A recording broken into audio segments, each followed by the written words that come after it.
très important d'être baptisé, mais il faut comprendre réellement le sens du baptême. À quoi ça sert? Quelle est l'utilité du baptême? Alors on voit cela dans Actes 8, 37. Philippe lui dit, « Si tu crois de tout ton cœur, tu peux être baptisé. » Et l'homme répondit, « Je crois que Jésus-Christ est le Fils de Dieu. » Donc c'est une réponse, le baptême est une réponse à un appel de Dieu dans notre cœur, ce que Dieu a accompli au travers de Jésus-Christ, qui nous donne accès à quelque chose d'important qui est le salut, au travers de la foi que nous plaçons en Jésus-Christ. Donc c'est un accès, c'est quelque chose dont on a besoin de saisir, c'est quoi consiste cet engagement d'être baptisé, qui est une identification à Jésus-Christ. En effet, pour être baptisé, nous voyons qu'il suffit de croire que Jésus est le Fils de Dieu, en tant que le Christ, le Messie, qui est venu dans une chair semblable à la nôtre. Par contre, il y a un point important que nous avons besoin de comprendre, c'est que lorsque Étienne a dit à l'eunuque qu'il suffisait de croire que Jésus-Christ est le Fils de Dieu pour être baptisé, c'est parce qu'il n'était pas juif. Donc il n'avait pas besoin de raconter, expliquer que Jésus-Christ était vraiment le Messie, celui qui avait été promis, celui qui avait été annoncé par les prophéties. Un païen, quelqu'un qui n'est pas juif, n'a pas besoin de comprendre cela, n'a pas besoin d'avoir une certitude que Jésus est vraiment le Messie par la généalogie, en tant que généalogie par toutes les familles, pour démontrer qu'il sort de la famille de David. En effet, nous voyons qu'il était éthiopien, un haut fonctionnaire chargé d'administrer les trésors de Candace, la reine d'Éthiopie. Donc cela nous montre qu'il n'est pas nécessaire de raconter l'histoire de Jésus depuis le début de sa généalogie en tant que Christ à quelqu'un qui n'est pas juif. On n'a pas besoin de lui démontrer qu'il sort vraiment de David, des racines de David, de la généalogie de David. Il faut juste lui expliquer que Dieu le Père a envoyé son Fils dans une chair identique à la nôtre afin de devenir le sacrifice qui nous permet d'être réconciliés avec Dieu. Comptons aussi sur le Saint-Esprit, parce que c'est le Saint-Esprit qui convainc. Nous partageons l'Évangile, la bonne nouvelle, ce que Dieu a accompli au travers de son Fils unique. Mais après, c'est l'œuvre du Saint-Esprit qui convainc, qui met une conviction dans le cœur de cette personne.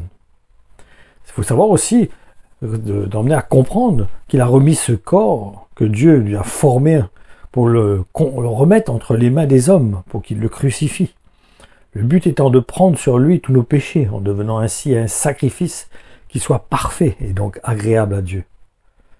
L'humanité l'a crucifié sur le bois du calvaire jusqu'à ce qu'il meure, et Dieu l'a ressuscité parce qu'il avait accompli parfaitement la volonté de son Père. Par contre, il est nécessaire de montrer à cette personne à qui nous partageons l'Évangile que cela implique d'être baptisé. En effet, c'est un engagement qui demande de s'identifier à Jésus-Christ en faisant de lui le Seigneur de notre vie, ce qui signifie que nous devenons son disciple et en conséquence, lui notre maître, ce qui veut dire de s'abandonner à lui, de renoncer à nous-mêmes et de porter notre croix, ce qui signifie de suivre l'exemple de Jésus-Christ. Mais à la cerise qui est sur le gâteau, quand nous acceptons de nous identifier à Jésus-Christ, c'est cette grâce que Dieu nous accorde, parce que nous avons cru en Jésus en tant que le Christ, nous pouvons recevoir donc le Saint-Esprit dans notre cœur. Et c'est le Saint-Esprit c'est Dieu lui-même, une partie de Dieu qui vient en nous, habiter en nous. Il est envoyé par Dieu le Père afin de nous équiper, afin de nous aider dans cette marche que nous aurons à accomplir, comme quelqu'un qui s'engage par l'armée, par exemple. Mais lui, il va être entouré, il va avoir des armes. Nous n'avons pas d'armes.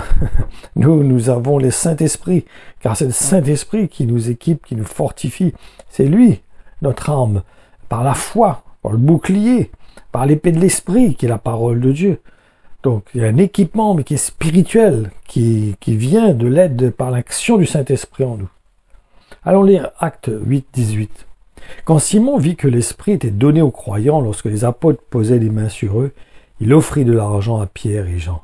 Nous voyons que c'était un acte qui était important. Les gens recevaient le Saint-Esprit. C'était une puissance qui venait dans la vie des nouveaux chrétiens, qui les emmenait à accomplir des signes et des prodiges au nom de Jésus.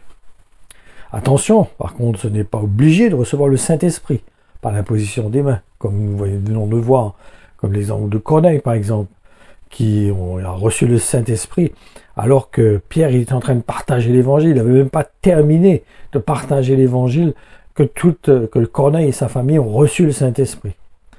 En effet, ils n'ont pas reçu, comme nous vous avons vu avant, par l'imposition des mains. Donc ma conclusion, il suffit de croire dans l'œuvre de Dieu qui a été accomplie par Jésus, qui est le Christ, le Fils de Dieu. Cela nous permet de passer par le baptême parce que nous avons pris cette décision de nous identifier à prendre Jésus-Christ comme Seigneur sur notre vie, comme notre Maître. Et cela implique de suivre, comme je vous avais dit, ses enseignements et de renoncer donc à nous-mêmes parce que c'est lui le chemin. De ce fait, il devient notre modèle, notre exemple. C'est ainsi que nous pouvons acquérir le salut. Et cette histoire de croire qu'il faut inviter Jésus en nous, c'est faux. On n'a pas besoin d'inviter Jésus. On a juste besoin de croire, d'avoir la foi dans ce que sa parole dit, dans ce que l'Évangile annonce. Et après, c'est le Saint-Esprit qui vient remplir notre cœur et qui met une puissance en nous pour accomplir la volonté de Dieu. Allons lire Jean 6, 68. Simon-Pierre lui répondit, « Seigneur, auprès de qui irions-nous?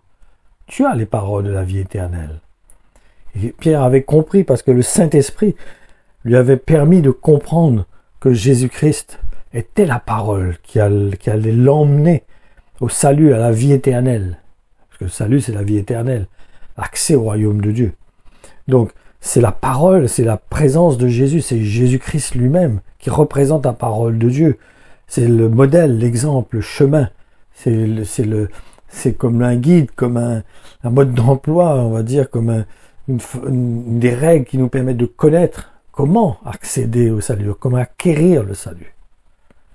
Et si vous avez bien compris ce qui est exprimé dans ce que nous avons lu dans Luc 8, 37, vous comprendrez que ceux qui enseignent que Jésus-Christ est Dieu le Père, qui seraient la même personne, font d'eux des ennemis de la croix. Pourquoi? Parce que c'est l'œuvre du Fils qui nous sauve. C'est l'obéissance du Fils à son Père qui nous permet d'acquérir le salut. Parce que ce n'est pas le Père, le Dieu lui-même ne pouvait pas venir en tant que Père. Il a fallu qu'il envoie son propre Fils, son unique, afin de donner sa vie pour nous. Donc, saisissons cette grâce et partageons l'Évangile comme le Seigneur l'a partagé, comme les apôtres l'ont partagé. Partageons l'Évangile de la même façon que les apôtres, ou comme les diacres, Étienne et Philippe, qui étaient zélés, et que le Seigneur, le Saint-Esprit les utilisait pour apporter l'Évangile aux Juifs, afin de les convaincre de reconnaître que Jésus-Christ était le Messie. Voilà. Que le Seigneur vous bénisse et vous encourage, vous établisse dans la foi et vous emmène à saisir les promesses qu'il a pour vous. Soyez bénis.